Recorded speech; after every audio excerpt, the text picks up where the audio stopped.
Hi everybody, welcome back once again to the Eastfield Gunroom YouTube channel with me, Matthew Morgan. We are out in the glorious summer sunshine at Oakedge Shooting Ground today. So today's shooting review is something a little bit different. I've become quite interested in small gauge guns recently. We did the 410 Fab Arm, we did the 28 gauge Miracle, so do check those videos out, and the Jubilee. Again, when we were down at Harper Field for the previous two auction videos, both times there's been a Remington 1100 in 410, which has been extremely popular. I've never shot one of these guns. I've managed to get a hold of a 410 Remington 1100. Not only that, it's a multi-choke, so I thought, what better way to have a bit of fun on a summer's day than go and shoot some clays. Right, so we're going to start off on the rabbit stand, which I always enjoy. It has come a little bit closer, so that should be interesting, especially with a 410. As ever, this video is proudly sponsored by the British Shooting Show, and if you do enjoy the videos, maybe this is your first time or your 500th time, do hit like, do hit subscribe, because we do appreciate your support. So, got my head protection on, got my ears on, got my Randolphs ready, but more importantly, I've got my shorts on and my Vans. Let's go.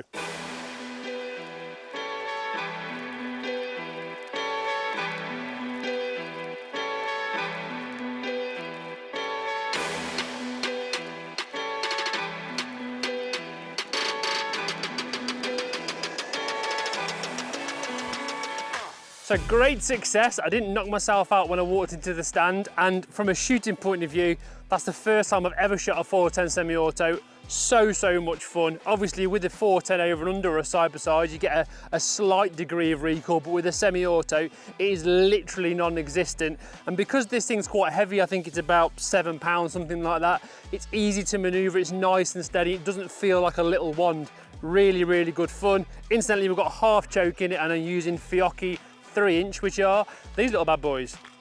And in terms of ejection, it ejects to the moon. Right, so that's the rabbit and the parrot safely dispatched out here in the shade. Hopefully you can find another bit of shade so we don't have to melt on camera.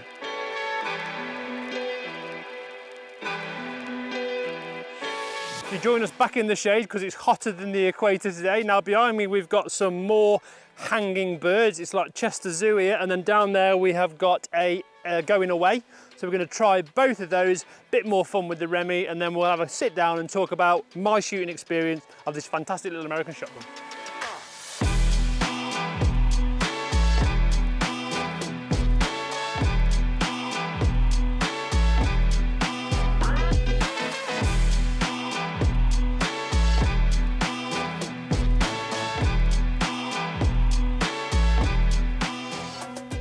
So that's it for the shooting part of this 410 Remington 1100 review. I've just been and wrung my hair out and had a really quick drink. We're back in the shade, happy days. So, like I said at the start of the video, I was so interested to get my hands on one of these because I don't like recoil, so in theory this is absolutely recoilless.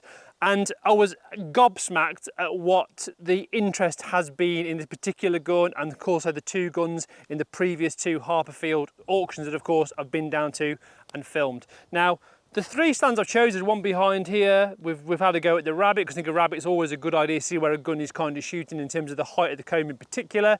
The second stand I chose was because 410 is just becoming more and more popular. A lot of people are using it for game, they want a more sporting shot. So it was really a question for me of seeing how capable this was at sort of high birds.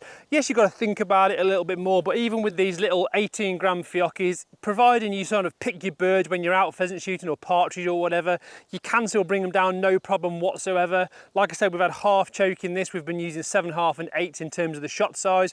Typically, of course, if you're in game shooting, you might use a 6 or a 7, but you know, those birds, 35, 40 yards, easily achievable if you want that more sporting shot, and let's face it, a whole lot of fun. So as a complete novice in terms of a 410 semi-auto, my expectations, I would have to say, were exceeded because, like I said, super smooth to shoot. This gun does not fit me at all. It's too short in the stock. However, thankfully, because it's quite short, it's reasonably high in the comb, so I was able to get quite a good sight picture.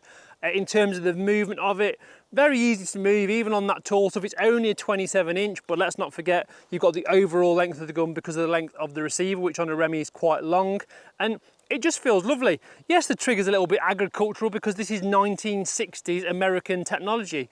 This particular gun, I think, is a 2014, so it's one of the kind of the later guns, which is why it's the multi-choke. And a lot of the later Remington 1100s, regardless of caliber, had a light contour barrel, so it was particularly sort of suitable for clay shooting rather than those big, heavy, 30-inch full tubes we all had to bore out back in the 1970s. I did, I wasn't born, to make them balance a bit better.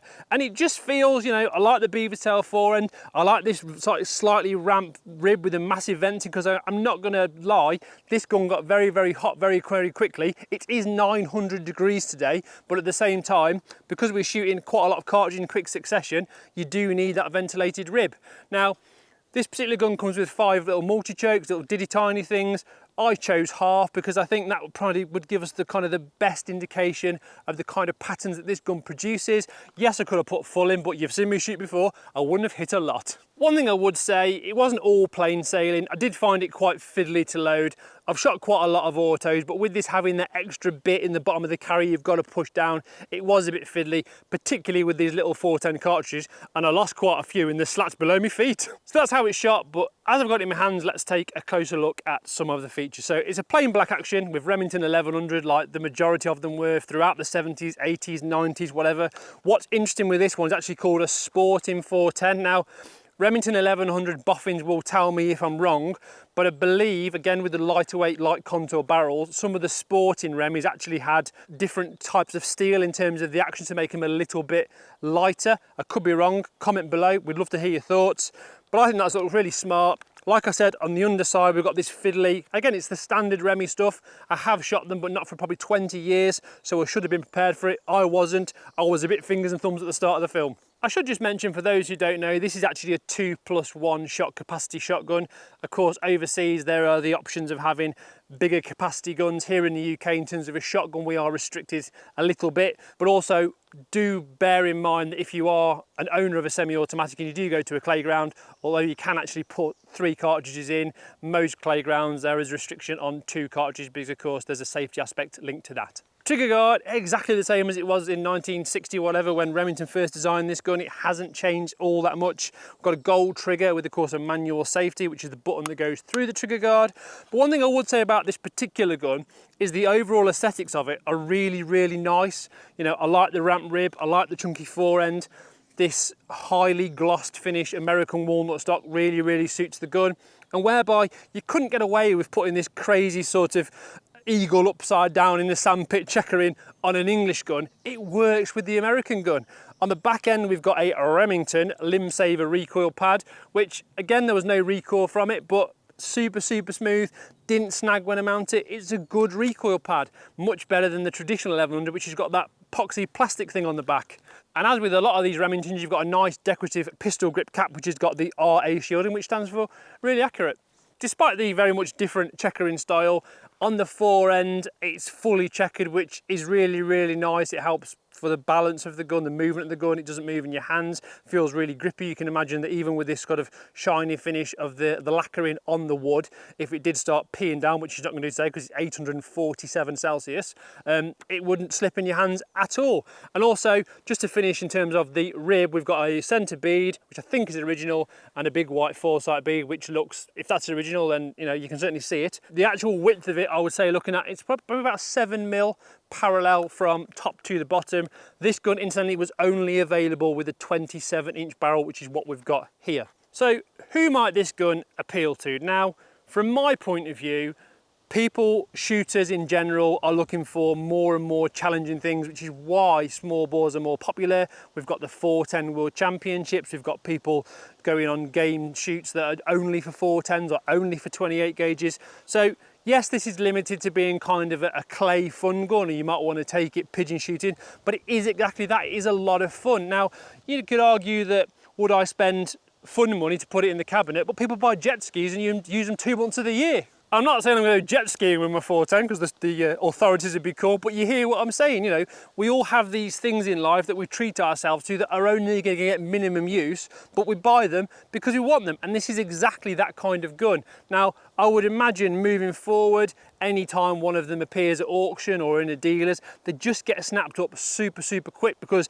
if you want to buy a 410 semi-auto, you are very, very limited. Off the top of my head, I think apart from the Remi, there's only Armsan that really sticks in my head, and they're from Turkey, and the Americans invented the burger.